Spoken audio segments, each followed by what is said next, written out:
చాలా మంది భార్యలు ఒకటే కంప్లైంట్ చేస్తుంటారు, మా భర్త మంచివాడు కాదు, వాళ్ళ అమ్మ మాట వింటాడు, వాళ్ళ చెల్లి మాట వింటాడు, ఆయన సమయానికి ఇంటికి రాడు, షాపింగ్కి రాడు. ఇన్ని మాటలు అంటే నేను అనేది ఒకటే మాట భార్యతో అంట, నువ్వు పెళ్లి చేసుకున్నావు, నువ్వు ఒక గొప్ప అడుగు వేసావు, ఆ అడుగులో ఒక భాగస్వామితో నడుస్తున్నావు.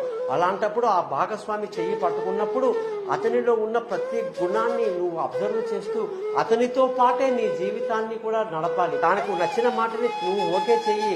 వాళ్ళ అమ్మ గొప్ప అంటే ఎస్, మీ అమ్మగారు గొప్ప, మీ చెల్లి గొప్ప, మీ చెల్లి గొప్ప ఓని మన వాళ్ళ మీద కొన్ని మాటలు ఏదో అంటాడు, ఓకే. ఎందుకు అంటున్నానంటే కేవలం 2 సంవత్సరాలు ఆడపిల్లయితే తన భర్త యొక్క గుణాలని పరిశీలిస్తూ తాను ఎలాంటి వాడో గ్రహిస్తూ అతని దారిలో వెళ్తూ మెల్లమెల్లగా మన దారిలోకి తెచ్చుకున్న ఎంతో మంది అమ్మాయిలు తమ సంసారాన్ని అద్భుతంగా చేసుకున్నారు. కాబట్టి మీరు కూడా అలాగే చేస్తారని ఆశిస్తూ, సప్తమ స్థానం మీ జాతకంలో ఎలా ఉందో తెలుసుకోవడానికి నన్ను కాంటాక్ట్ చేయండి. మీకు గొప్ప